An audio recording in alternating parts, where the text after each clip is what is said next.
America first అన్న నినాదంతో ముందుకు సాగుతున్న ట్రంప్ సర్కార్ మరో కీలక నిర్ణయం తీసుకుంది.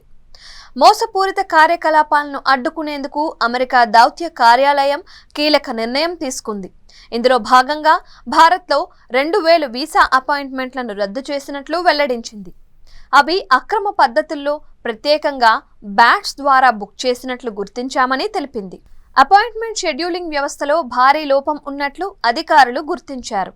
వీసా అపాయింట్మెంట్ల కోసం దరఖాస్తుదారులు నెలలు తరబడి ఎదురు చూస్తుండగా కొన్ని ఏజెంట్లు ప్రత్యేకమైన సాఫ్ట్వేర్ టూల్స్ అంటే బ్యాట్స్ లాంటివి ఉపయోగించి స్లాట్లను ముందుగానే బుక్ చేసుకుంటున్నారు. చట్ట వ్యతిరేక విధానాన్ని అడ్డుకునేందుకు అమెరికా కాన్సులర్ బృందం ఈ చర్యలను తీసుకుంది. తమ షెడ్యూలింగ్ విధానాలను ప్రభావితం చేసే ఏజెంట్లను, ఫిక్సర్లను ఏమాత్రం సహించమని అమెరికా దౌత్య కార్యాలయ అధికారులు చెబుతున్నారు. ఈ 2000 అపాయింట్మెంట్లను రద్దు చేయడమే కాకుండా వాటికి అనుబంధ ఖాతాలను కూడా సస్పెండ్ చేస్తున్నామని చెప్పారు. వీసా దరఖాస్తు ప్రక్రియను పారదర్శకంగా ఉంచడానికి, మోసపూరిత కార్యకలాపాలను నిర్మూలించేందుకు ప్రయత్నాలు కొనసాగిస్తామని ప్రకటించారు.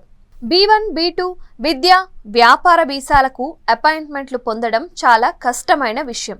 కానీ ఏజెంట్ల ద్వారా ప్రయత్నిస్తే నెల రోజుల్లోనే స్లాట్ లభిస్తోంది. సాధారణంగా దరఖాస్తుదారులు స్వయంగా అపాయింట్మెంట్ బుక్ చేయాలి అంటే సమయం ఎక్కువగా తీసుకుంటుంది. అయితే ఏజెంట్లు ప్రత్యేక సాఫ్ట్వేర్ టూల్స్ ఉపయోగించి స్లాట్లను ముందుగా బుక్ చేసుకొని వాటిని 30,000 నుంచి 35,000 రూపాయల వరకు వసూలు చేసి విక్రయిస్తున్నారు. వీసా అపాయింట్మెంట్ షెడ్యూలింగ్లో అవకతవకలను నివారించేందుకు అమెరికా ప్రభుత్వం గత కొంతకాలంగా కఠిన చర్యలు తీసుకుంటోంది. గతంలో భారతీయులు వీసా కోసం ఎక్కువ సమయం వేచి చూడాల్సి వచ్చేది. అయితే 3 ఏళ్ల క్రితం ఈ సమస్యను భారత్ ప్రభుత్వం అమెరికా దృష్టికి తీసుకువెళ్లిన తరువాత సమయాన్ని గణనీయంగా తగ్గించారు. ఇప్పుడు బ్యాట్స్ వినియోగాన్ని అడ్డుకోవడంపై మరింత దృష్టి సారించారు. ఈ చర్యతో నిజమైన దరఖాస్తుదారులకు మరింత సమర్థవంతమైన సేవలు అందే అవకాశం ఉంది.